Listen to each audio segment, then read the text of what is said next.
Before we start, this fight is harder than a horny man's erection, even if you have a decent build and memorize all the wisdom that I'm going to share with you. It will still most likely to take you more than 100 tries to get your first Uber Lilith kill. But if you have a build that can do billions of damage in one hit or over a few seconds, you are going to have a much easier time because you will be able to skip most of the mechanics. But that will not be the focus of this video because not a lot of people has that kind of build or are willing to cheese the fight that way. So if you understand what you are signing up for, let's get into how to beat Uber Lilith like a real man or a real woman. First, to stop you from bringing a butter knife to a gunfight, let's go through some gears and stats requirements.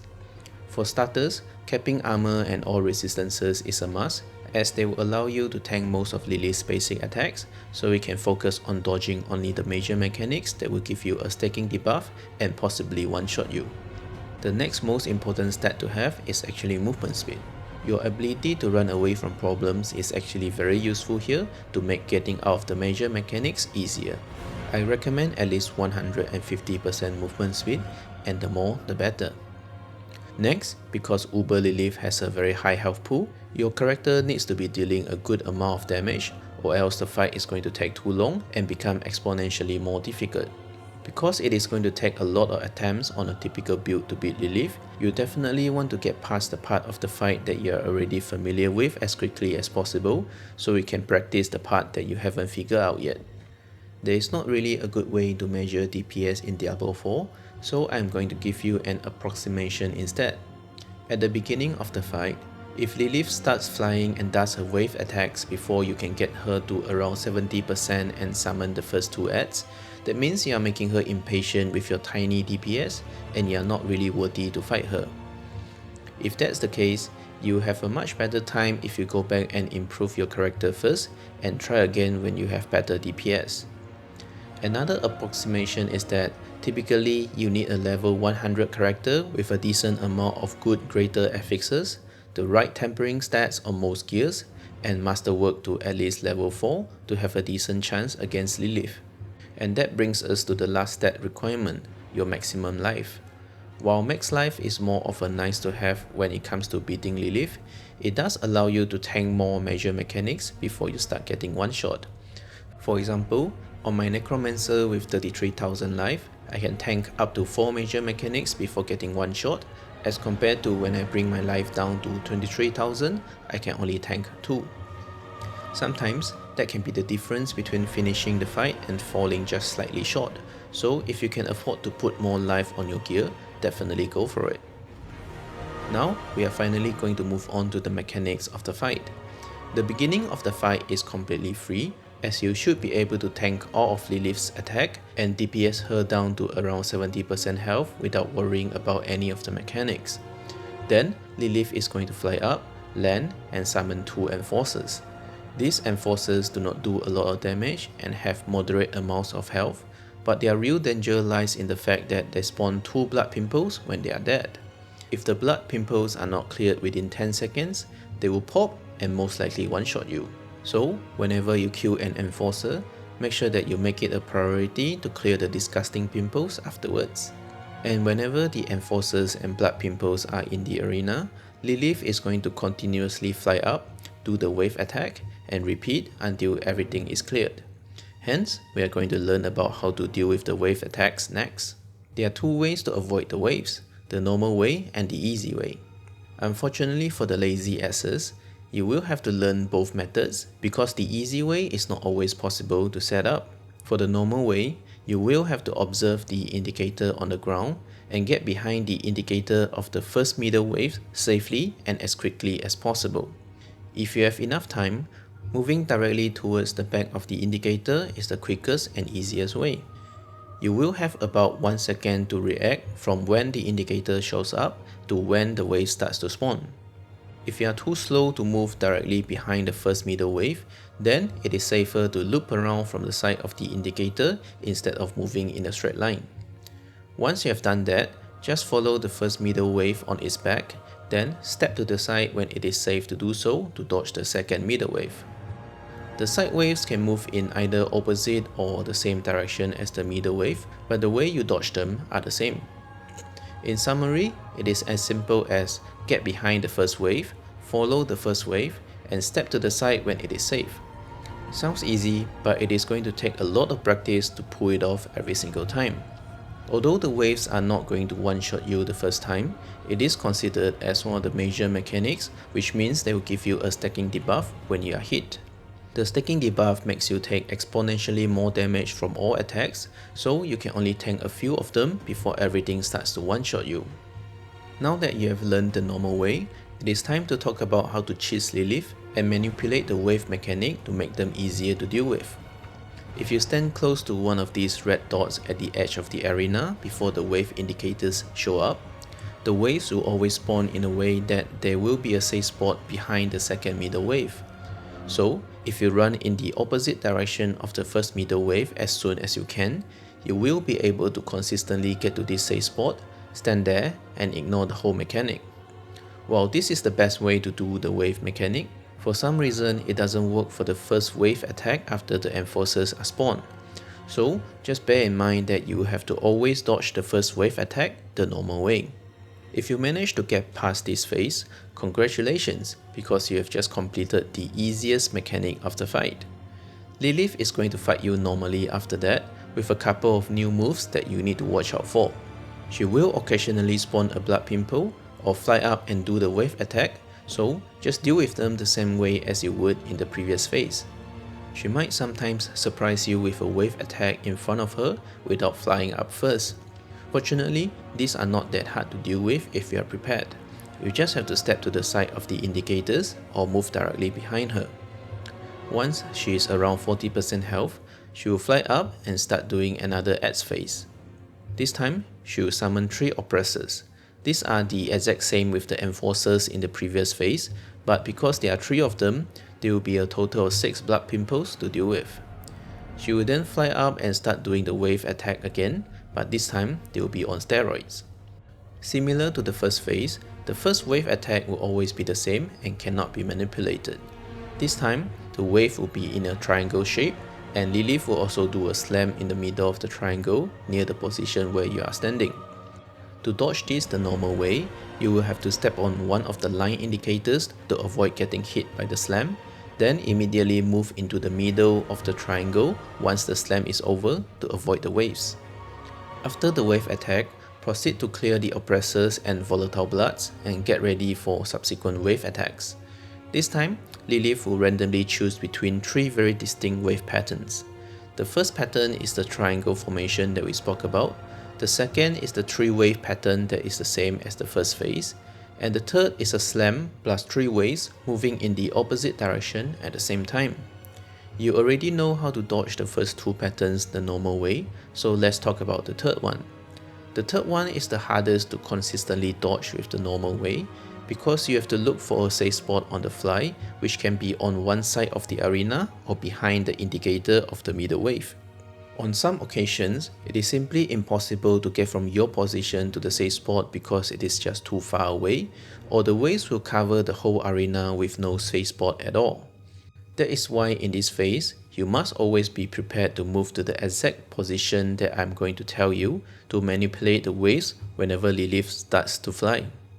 The position is similar to the first phase, which is near the red dots at the edge of the arena, but this time, you will have to make sure that your character is facing the red dot, or else the method wouldn't work.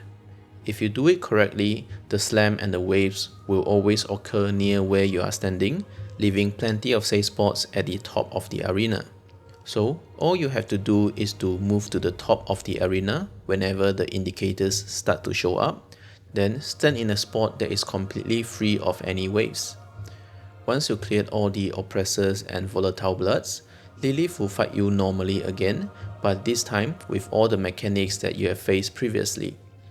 So do get ready to get into the position to manipulate the wave attacks whenever Lilith is in the sky, and you should be in the home stretch.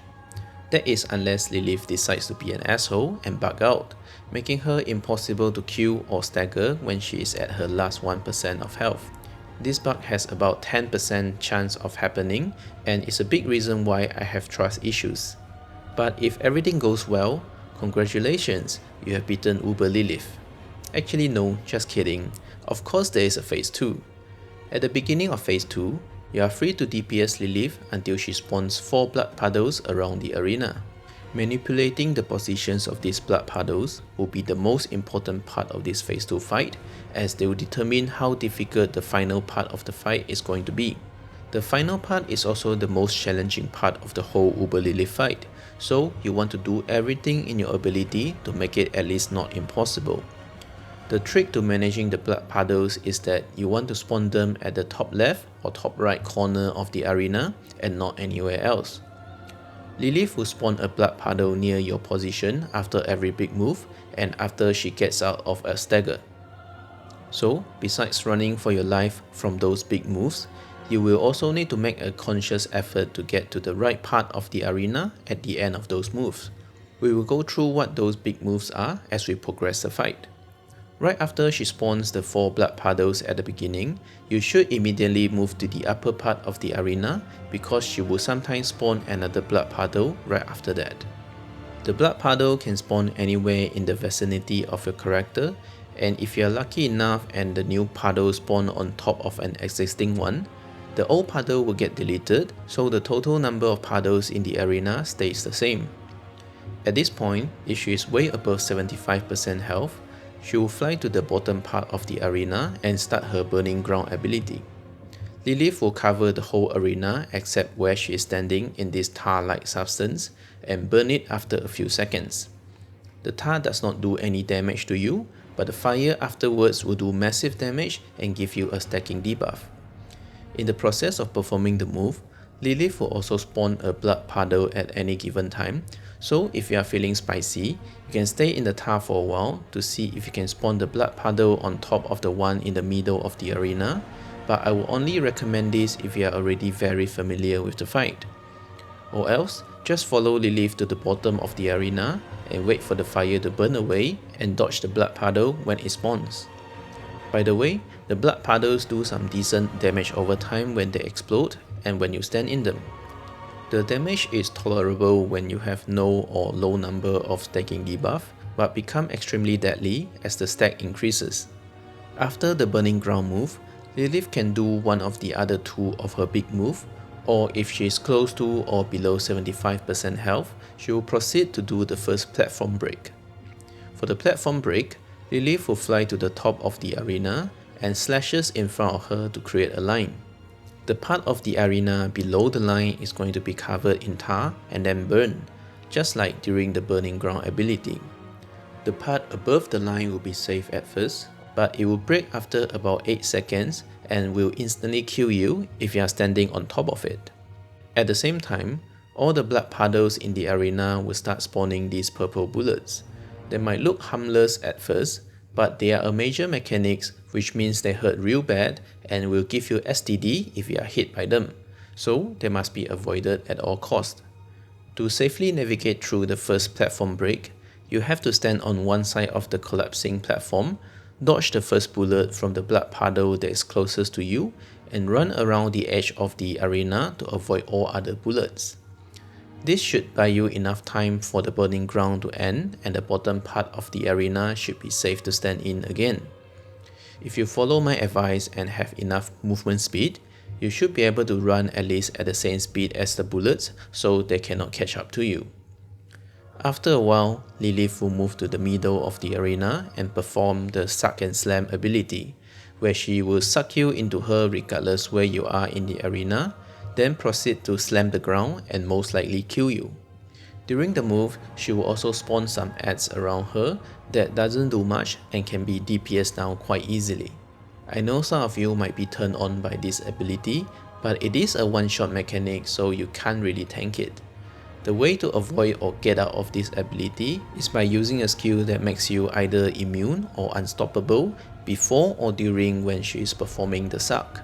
If you do not have an important legendary aspect on your boots, putting the aspect of metamorphosis on it will give you access to unstoppable when you use your evades. At the end of the suck and slam, Lilith will spawn another blood puddle, so make sure you are positioned well to place it at the right location. After that, Lilith will fight you normally until the second platform breaks at around 50% health. Besides the burning ground and suck and slam, the other major ability that Lilith can use during this phase is the I am mad move. Lilith will perform a scream which does no damage but will knock you back, then proceed to do 2 trident attacks followed by a wide AoE slam that covers a large part of the arena. The trident attacks deal a massive amount of damage but do not give you any stacking debuff, but the AoE slam will. To avoid this move, just run around Lilith at the edge of the arena and make sure that you position yourself at a corner that is furthest away from Lilith when she performs the slam. She will also spawn a blood puddle at the end of the move, so once again position yourself accordingly when the move ends. Then, at around 50% health, Lilith will perform the second platform break at the top right corner. This is quite similar to the first platform break, except the arena is a lot smaller, so dodging the bullets becomes way more difficult. You will have to start at one corner of the collapsing platform, then move up to juke the bullet from any blood puddle that is close to you and to buy time for the fire to finish burning. Then move down and start running in a large circle around the arena to avoid the bullets. There is not really an easy trick to dodge the bullets, and there is only one tip that I can give you. That is, besides running in a large circle, sometimes you have to make a sharp turn or stand still to let the bullets fly past you. Besides that, if you have a move that can make you immune like the flame shield or blood mist, it does help a bit but does not completely negate the difficulty. Like in the first phase, Lilith will do a suck and slam at the end of the platform break, then spawn a new blood puddle. So remember to use your unstoppable at the right time and position yourself at the top left corner when the move ends. The rest of the fight is pretty much the same as the previous phases, except when Lilith is below 50% health, her burning ground and I am mad moves will also make the blood puddles spawn bullets. This is when the fight will get really tough and put your bullet dodging skills to the test. To have a better chance of survival, always make sure that you are not standing next to a blood puddle when you are fighting Lilith, and continue to spawn any new blood puddle at the top left corner of the arena. At 25% health, Lilith will do the third and final platform break at the top left corner.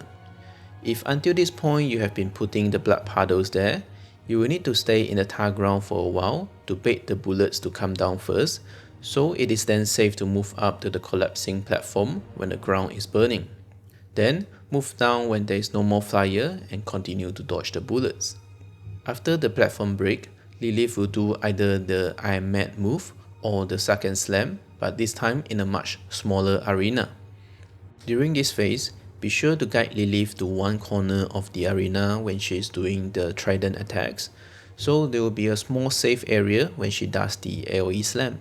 I'm on a minion build, so that wasn't possible, so I had to eat the AoE slam because I was too slow on my blood mist. At this point of the fight, the best place to put any new blood puddles is in the middle of the arena. When Lilith is nearly dead, she will perform her final burning ground move. This is the hardest part of the fight and is the reason why we place blood puddles in the corners, so they will disappear after that part of the platform is cut off.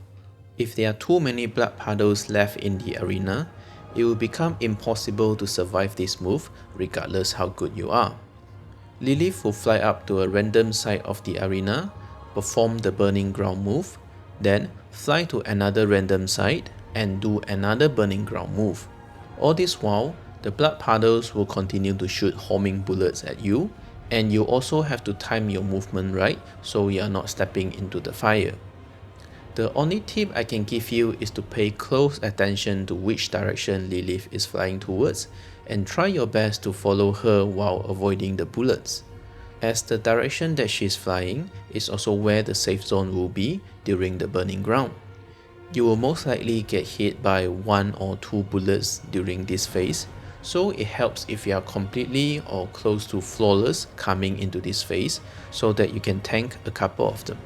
After you survive this move, there will be no new mechanics that stand between you and an Uber Lilith kill. So just stay calm and finish the fight, and this nightmare will finally be over. There you have it. These are the most crucial pieces of knowledge that I have learned from my more than 1000 attempts against Uber Lilith. She is the toughest boss that I ever had to fight in my gaming history, as she is unfair, buggy and random, but she is definitely not impossible. I hope that with this video, you will have a much easier time in your conquest than I did. If you find this video helpful, please consider to leave a like and subscribe, as it will mean the world to me. Also, remember to come back and leave a comment when you finally beat Lilith, so we can all celebrate together.